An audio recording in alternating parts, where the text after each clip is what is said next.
Nos levantamos cada mañana, vamos a la panadería y pagamos el pan con euros. Hojeamos las noticias en el móvil y vemos titulares que gritan que el Bitcoin se ha desplomado o, al contrario, que ha vuelto a subir como la espuma. Parece que vivimos entre dos mundos. Por un lado, la moneda de toda la vida, la que nos da el banco, con la que nos pagan la nómina.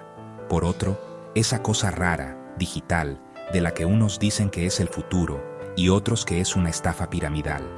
La pregunta, aunque a muchos les suene a ciencia ficción, está en la calle, en las conversaciones de bar y en los despachos de los economistas. ¿Qué es más frágil? ¿Qué podría romperse antes? ¿El euro, esa moneda que parece tan sólida pero que depende de políticos y bancos? ¿O el Bitcoin, ese invento sin jefe que sube y baja sin pedir permiso a nadie? Esto no es solo un debate para expertos con corbata. Esto nos toca a todos, directamente al bolsillo. Porque el valor del dinero que tenemos determina si podemos pagar la hipoteca, si la cesta de la compra nos cuesta un riñón, o si nuestros ahorros se evaporan sin que nos demos cuenta. Cuando hablamos de que algo quiebre, no nos referimos a que desaparezca de un día para otro como por arte de magia. Hablamos de que pierda la confianza de la gente, de que su valor se hunda tan rápido que un billete de 50 euros sirva para poco más que para encender una barbacoa. Es una pregunta que nos obliga a mirar de frente cómo funciona el sistema en el que vivimos y si las alternativas que surgen son una salida de emergencia o un salto al vacío sin paracaídas. La idea de que el euro, la moneda oficial de más de 340 millones de personas, pueda estar en peligro suena alarmista, casi una locura. Es la moneda de Alemania, de Francia, de España. Está respaldada por el Banco Central Europeo, una institución poderosísima. Pero luego miras las noticias y ves que la deuda de los países no para de crecer, que la inflación se come los salarios y que las decisiones que se toman en Bruselas o Frankfurt a veces parecen beneficiar más a los bancos que a la gente de a pie. Y al otro lado tienes a Bitcoin, que nació precisamente como una protesta contra todo eso, como un dinero que no pudiera ser controlado ni manipulado por ningún gobierno. Una promesa de libertad que, sin embargo, nos da vértigo por su inestabilidad. Así que vamos a intentar poner las cartas sobre la mesa, sin tecnicismos raros ni lenguaje para iniciados. Queremos entender de qué va cada cosa, qué hay detrás del euro y qué hay detrás del Bitcoin. Vamos a analizar sus puntos fuertes y sus flaquezas, como si fueran dos boxeadores subidos a un ring. Uno es un campeón veterano, con mucho poder pero también con muchas cicatrices y achaques. El otro es un aspirante joven, impredecible, con una pegada brutal, pero una defensa que a veces hace aguas. La pelea ya ha empezado, y aunque no lo parezca, todos nosotros estamos en la grada, y el resultado nos va a afectar directamente. ¿Quién aguantará más asaltos? Esa es la cuestión. Para entender qué es el euro, hay que pensar en un club de países europeos que después de muchas guerras y desconfianzas, decidieron que era una buena idea compartir una misma moneda. La idea sonaba genial sobre el papel. Si todos usamos el mismo dinero, es más fácil comerciar entre nosotros, viajar sin tener que cambiar pesetas por marcos o liras, y crear un bloque económico fuerte que pueda competir con gigantes como Estados Unidos o China. Así, en 2002, los billetes y monedas de euro llegaron a nuestros bolsillos. Detrás de todo esto hay una institución clave, el Banco Central Europeo, o BCE, que tiene su sede en Frankfurt. Piensa en el BCE como el cerebro de la operación. Es el único que tiene permiso para imprimir euros, y su trabajo principal, en teoría, es mantener los precios estables. Es decir, que un café no te cueste 1 euro hoy y 3 euros mañana.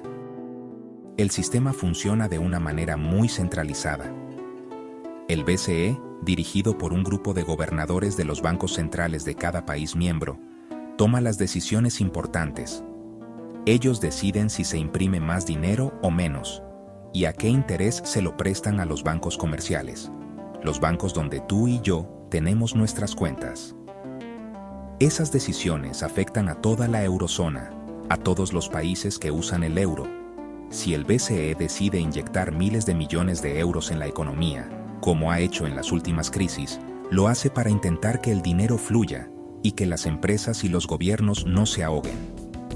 Es un sistema basado en la confianza. Confiamos en que el BCE y los políticos tomarán las decisiones correctas para proteger el valor de nuestro dinero. Pero aquí es donde empiezan los problemas. El club tiene miembros muy diferentes. Tienes a Alemania, con una economía muy potente y exportadora, y a otros países, como España, Italia o Grecia, con más dificultades, más paro y más deuda.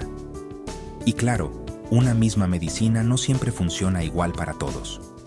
Una decisión que puede ser buena para la economía alemana, como subir los tipos de interés para frenar la inflación, puede ser un mazazo para una familia española con una hipoteca variable. El euro es como un traje de talla única que se supone que debe valer para gente muy alta, muy baja, muy delgada y muy corpulenta. A algunos les queda bien, pero a otros les aprieta por todas partes y les impide moverse con comodidad. Al final, el euro no es solo una moneda, es un proyecto político. Se basa en acuerdos, en negociaciones y en la voluntad de los países de ceder parte de su poder a una entidad superior. Su fortaleza no depende solo de la economía, sino también de la política. Si los países empiezan a desconfiar unos de otros, si los ciudadanos sienten que las decisiones se toman muy lejos y no les benefician, la confianza en el proyecto se debilita. Y una moneda, por muy oficial que sea, no es nada sin la confianza de la gente que la usa. Su valor se sostiene sobre esa creencia colectiva de que mañana podremos seguir comprando las mismas cosas con ella. Si esa creencia se rompe, el sistema se tambalea. Ahora vamos al otro lado del ring Bitcoin. Si el euro es un club con un director y unas reglas claras decididas desde arriba, Bitcoin es todo lo contrario. Imagina una libreta de contabilidad digital, un libro de cuentas gigante y público. En ese libro se apuntan todas y cada una de las transacciones que se hacen con Bitcoins. La gracia del asunto es que esa libreta no la guarda un banco ni un gobierno.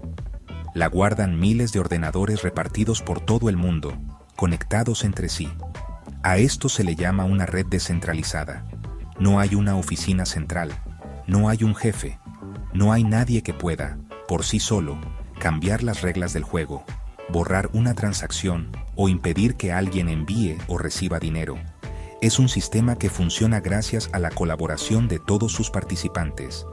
Bitcoin fue creado en 2009 por una persona o grupo de personas bajo el seudónimo de Satoshi Nakamoto, cuya identidad real sigue siendo un misterio. Nació justo después de la gran crisis financiera de 2008, un momento en el que la confianza en los bancos y los gobiernos estaba por los suelos. La idea de Nakamoto era crear un tipo de dinero que no dependiera de intermediarios, que no pudiera ser manipulado por los políticos para pagar sus deudas, imprimiendo más y más billetes. Por eso, una de las reglas fundamentales de Bitcoin es que su cantidad es limitada. Solo existirán 21 millones de Bitcoins en toda la historia, ni uno más. Esta es una diferencia clave con el euro, que el BCE puede crear de la nada cuando lo considere necesario. Entonces, ¿cómo se crean nuevos Bitcoins y cómo se validan las transacciones si no hay un banco central? Aquí entran en juego los famosos mineros. Los mineros son personas o empresas con ordenadores muy potentes que dedican su capacidad de cálculo a resolver problemas matemáticos muy complejos. Al hacerlo, agrupan las últimas transacciones en un bloque y lo añaden a esa cadena de bloques o blockchain, la libreta de contabilidad gigante. Como recompensa por ese trabajo, que consume mucha energía, el sistema les da una cantidad de bitcoins nuevos. Este proceso es lo que garantiza la seguridad de la red y a la vez pone en circulación nuevas monedas de una forma predecible y controlada, hasta que se alcance el límite de los 21 millones. La palabra clave para entender Bitcoin es descentralizado. significa que el poder no está en un solo punto, sino repartido entre todos. Nadie te puede congelar la cuenta, nadie puede censurar una transacción y no necesitas pedir permiso a nadie para usarlo. Esto le da una resistencia increíble. Un gobierno puede prohibir los bancos que trabajan con Bitcoin, pero no puede apagar la red de Bitcoin, que funciona en todo el mundo. Es un sistema que se basa en las matemáticas y en la criptografía, no en la confianza en personas o instituciones. Su valor no lo respalda un gobierno, sino la propia tecnología, la seguridad de su red y la fe de sus usuarios en que esas reglas matemáticas son incorruptibles. Vamos a poner a nuestros dos contendientes frente a frente, destacando sus puntos fuertes y sus talones de Aquiles, para que veamos claro dónde pisa cada uno. Empecemos por el euro. Su mayor ventaja es, sin duda, su estabilidad y aceptación. Es la moneda oficial de una de las zonas económicas más grandes del mundo. Puedes usarla para comprar el pan, pagar impuestos, recibir tu sueldo. Su valor no se multiplica por 2 o se divide a la mitad en una semana. Hay una institución, el BCE, cuyo trabajo es, precisamente, evitar esos vaivenes bruscos.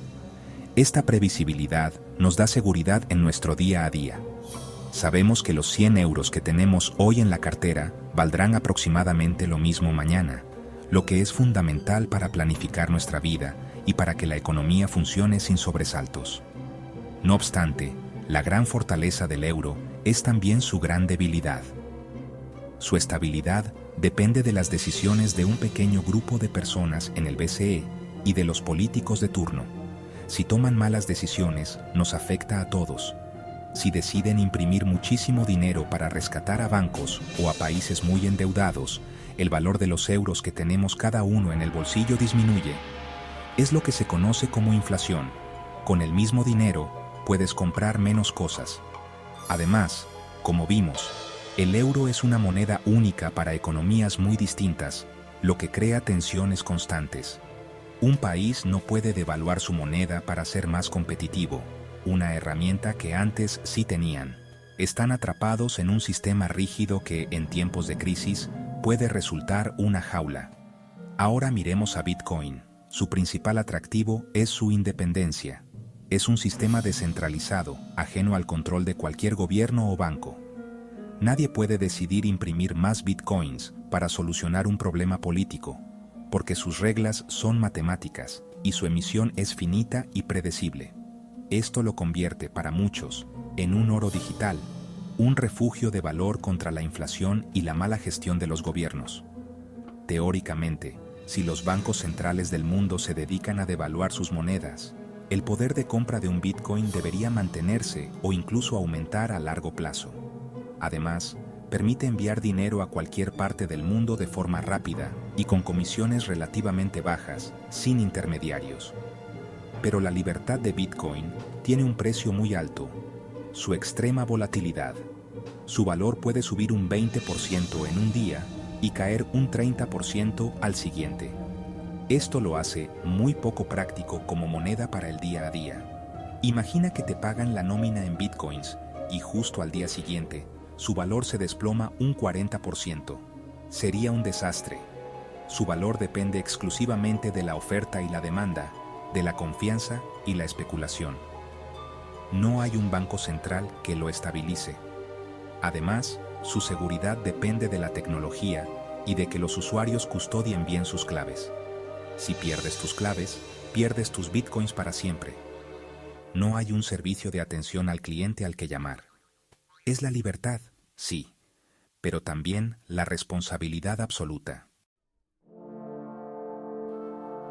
Para calibrar la salud del euro, no basta con mirar al Banco Central Europeo. Hay que bajar a la calle y ver cómo le va a la gente.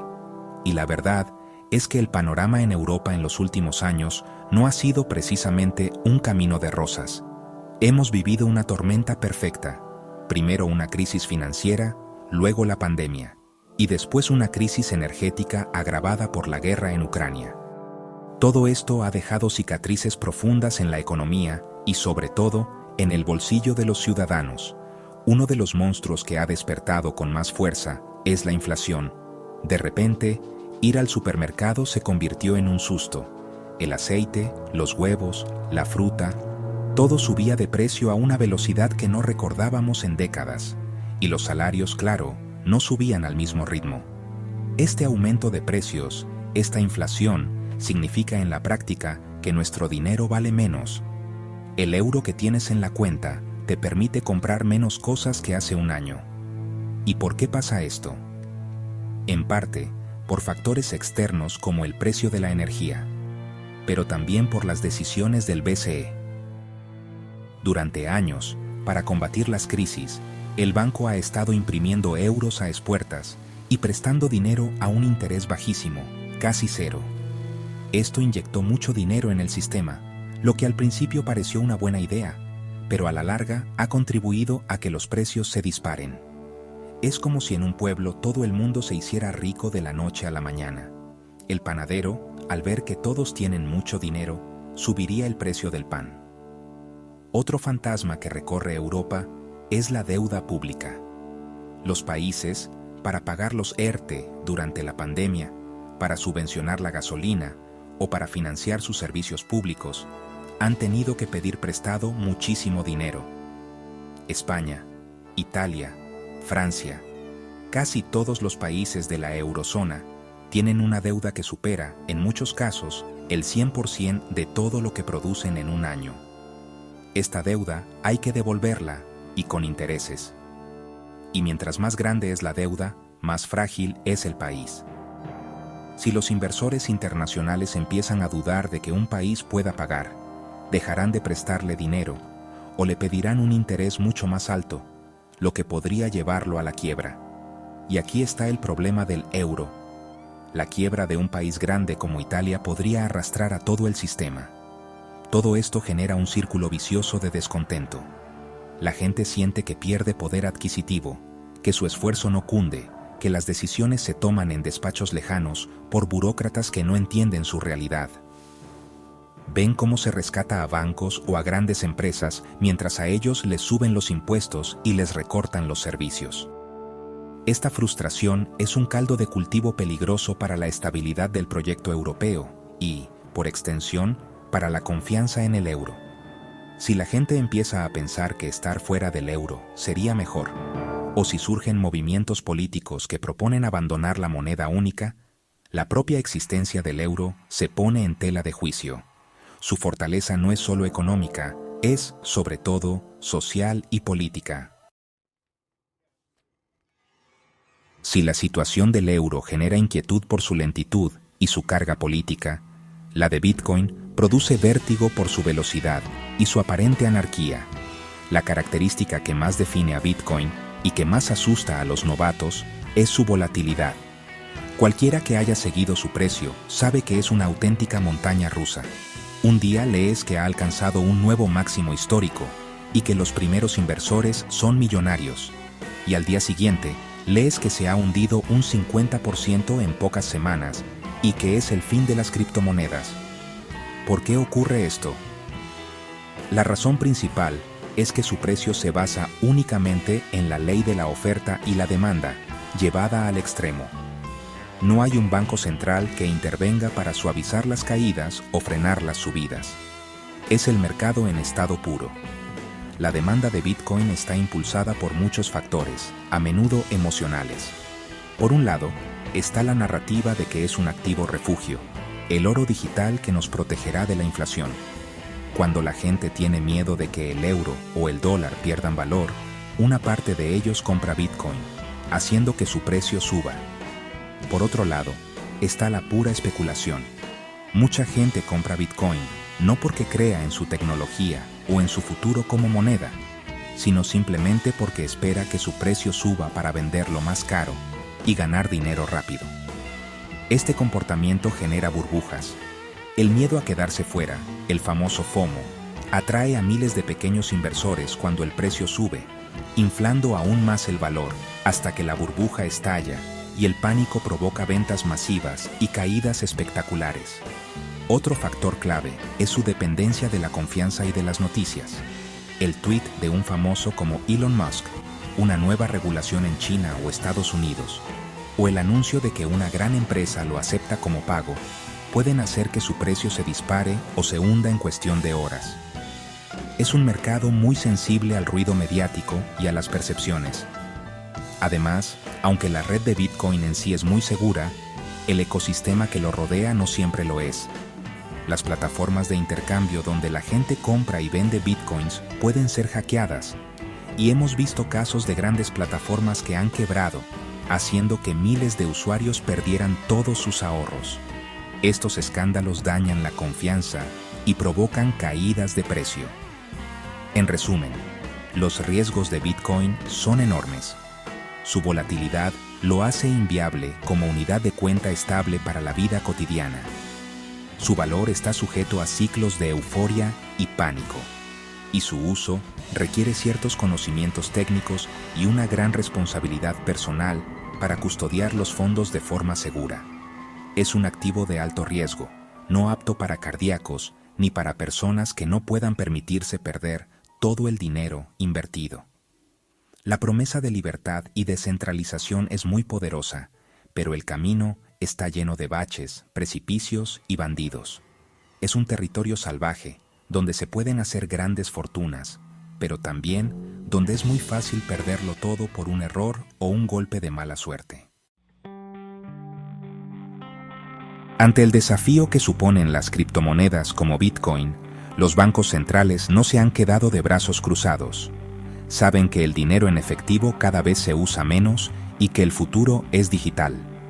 Por eso, muchos están trabajando en sus propias monedas digitales, conocidas como CBDC, o monedas digitales de Banco Central. El Banco Central Europeo está en plena fase de investigación para crear un euro digital. La idea es ofrecer a los ciudadanos una versión electrónica del dinero del Banco Central, tan segura como los billetes y monedas, pero adaptada al mundo online. Sería como tener una cuenta corriente directamente con el BCE, sin necesidad de pasar por un banco comercial. Esto, en teoría, podría hacer los pagos más rápidos, baratos y eficientes. A primera vista, un euro digital suena bien. Podría facilitar las compras por Internet, los pagos entre particulares y reducir nuestra dependencia de empresas privadas de pago como Visa, Mastercard o PayPal. El BCE nos asegura que sería seguro, fácil de usar y que respetaría nuestra privacidad. Sin embargo, este proyecto abre un debate enorme y muy preocupante sobre el control y la privacidad. A diferencia del dinero en efectivo, que es anónimo, un euro digital dejaría un rastro completo de todas nuestras transacciones. El Banco Central podría saber exactamente en qué gastamos nuestro dinero, cuándo y dónde. Esto le daría un poder sin precedentes sobre la vida de los ciudadanos. Imaginemos las posibilidades de control que esto abriría. Un gobierno podría, por ejemplo, programar el dinero. Podría decidir que ciertas ayudas sociales solo se pueden gastar en alimentos y no en alcohol o tabaco. Podría poner una fecha de caducidad al dinero para forzar a la gente a gastarlo y así estimular la economía. Podría aplicar tipos de interés negativos directamente a nuestras cuentas, de modo que si no gastamos nuestro dinero, este iría disminuyendo con el tiempo. Incluso, podría bloquear los fondos de cualquier persona considerada disidente o que participe en una protesta, con solo pulsar un botón. Es un escenario que recuerda a las peores distopías de ciencia ficción, un control social absoluto a través del dinero. Este es el gran contraste con Bitcoin.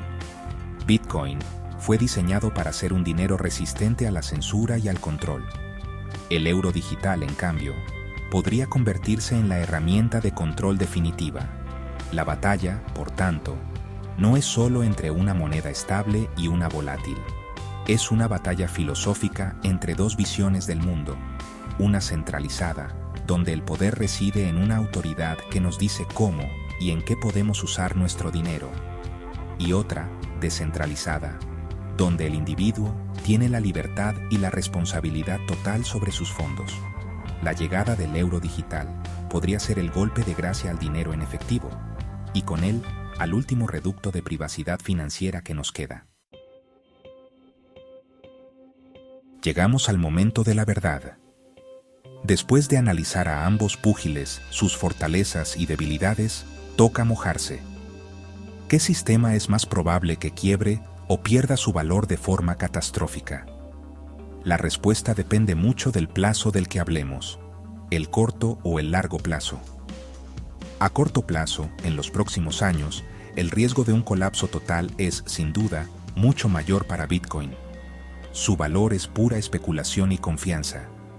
Un fallo de seguridad grave, una regulación coordinada y muy restrictiva por parte de las grandes potencias mundiales, o simplemente un cambio de humor en el mercado, podrían hacer que su precio se desplomara un 90% o más, como ya ha ocurrido en el pasado con otras burbujas.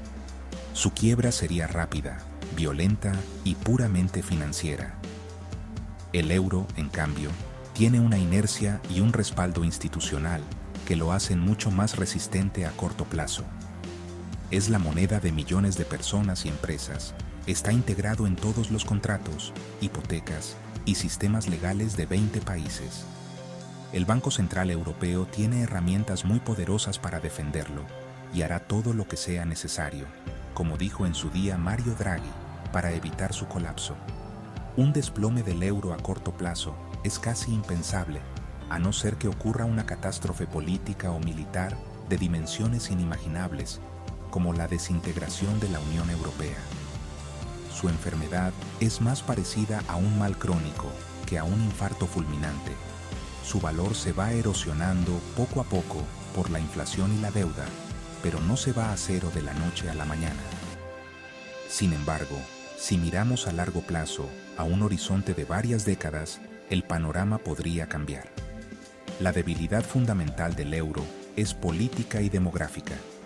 Se sostiene sobre un pacto entre países con intereses cada vez más divergentes y con una población envejecida y una deuda que no para de crecer. Si la desconfianza política aumenta, si la gente pierde la fe en el proyecto, el euro podría romperse. No sería una quiebra de mercado, sino una desintegración política. Los países podrían decidir volver a sus antiguas monedas, lo que provocaría un caos económico monumental y una pérdida de valor masiva para quienes se quedaran con euros en la mano. Su fragilidad es estructural y se va cociendo a fuego lento.